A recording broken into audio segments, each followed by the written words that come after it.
এই পৃথিবীতে এমন কিছু দেশ আছে যেখানে মানুষ গাছের ছাল ফুটিয়ে খায়, মৃত পশু রান্না করে, এমনকি সন্তান বিক্রি করে শুধু একবেলার খাবারের জন্য।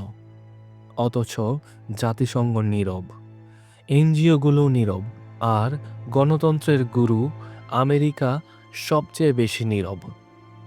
তারা কেবল সেই দেশেই ঢোকে যেখানে লুটে নেওয়ার মতো কিছু আছে। আজকে আমরা জানব পৃথিবীর সবচেয়ে দরিদ্র 5টি দেশের ভয়ঙ্কর বাস্তবতা, আর জানব কেন তাদেরকে কেউ সাহায্য করে না। সুতরাং ভিডিওটি একটু না টানিয়ে শেষ পর্যন্ত দেখে যান। মাদাগাস্কার। মানুষ গাছের খোসা ফুটিয়ে খায়, জুতো বা পুরনো চামড়ার বেল্ট পর্যন্ত সেদ্ধ করে খেতে বাধ্য হয়। স্কুলে শিশুদের পেট খালি, অনাহারে জ্ঞান হারিয়ে পড়ে যায়। মায়েরা প্রসব ব্যথায় ছটফট করেও চিকিৎসা পায় না। Central African Republic. শিশুরা কয়লা আর পুরনো কাপড় ফুটিয়ে সেই পানি খায়। অনেকে কুকুর কিংবা বিড়ালের মাংস খেয়ে দিন কাটায়। বিদ্যালয়গুলো অনেক জায়গায় সামরিক ঘাঁটি হয়ে গেছে।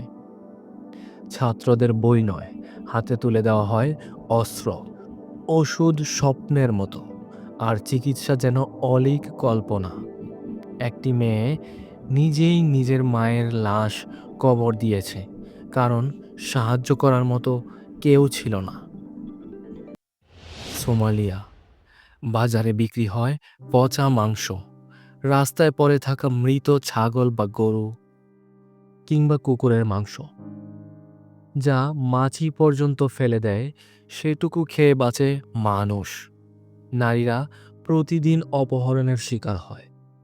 পুরো শহর নিয়ন্ত্রণ করে সশস্ত্র গ্রুপ। কোনো নিয়ম নেই, নেই কোনো নিরাপত্তা। South Sudan. একটি পরিবার একসাথে রান্না করে রাস্তায় পাওয়া মৃত ছাগল বা কুকুর। পানীয় না পেয়ে কেউ কেউ কাদা পানি বা নদীর নোনা জল খেয়ে বেঁচে থাকে। ক্ষুধার কাছে হার মানা মায়েরা নিজের মেয়েকে বিক্রি করে দেয় 1 মাসের খাবার জোগাড় করতে। 10 বছরের শিশুরাও স্কুলের বদলে হাতে তুলে নেয় অস্ত্র। আশ্রয় শিবিরে ধর্ষণ আর সহিংসতা যেন নিত্যদিনের ঘটনা। বুরুন্ডি। গ্রামে নেই কোনো হাসপাতাল বা স্কুল। নারীরা সন্তান জন্ম দিতে গিয়ে রাস্তায় পড়ে মারা যাচ্ছে। শিশুরা ঘন্টার পর ঘন্টা হাঁটে শুধুমাত্র একটু খাবার পাওয়ার জন্য। আর সবচেয়ে করুণ দৃশ্য, বিদেশি কাউকে দেখলেই এই দেশের ধনী লোকেরাও হাত পাতে ভিক্ষার জন্য। খাদ্য সংকটে পরিবারগুলো খায় গাছের ছাল, পচা কলার খোসা, এমনকি মাটির সঙ্গে মেশানো পানি।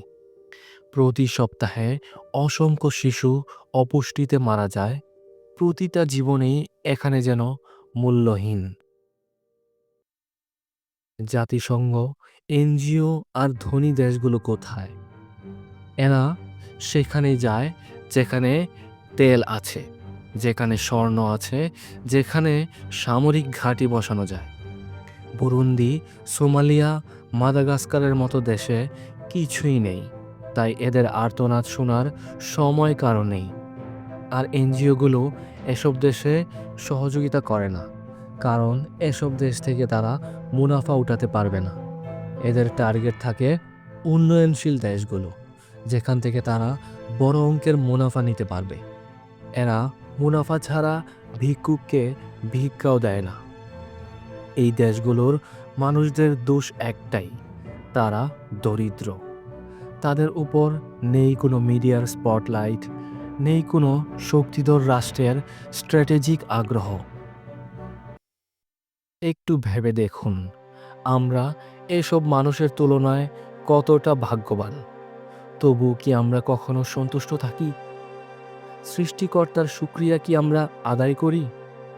আপনি যদি মনে করেন এই সত্য গল্পগুলো মানুষের জানা উচিত, তাহলে ভিডিওটি শেয়ার করুন, সাবস্ক্রাইব ও ফলো করুন এমন আরও বাস্তব গা ছমছমে কাহিনীর জন্য।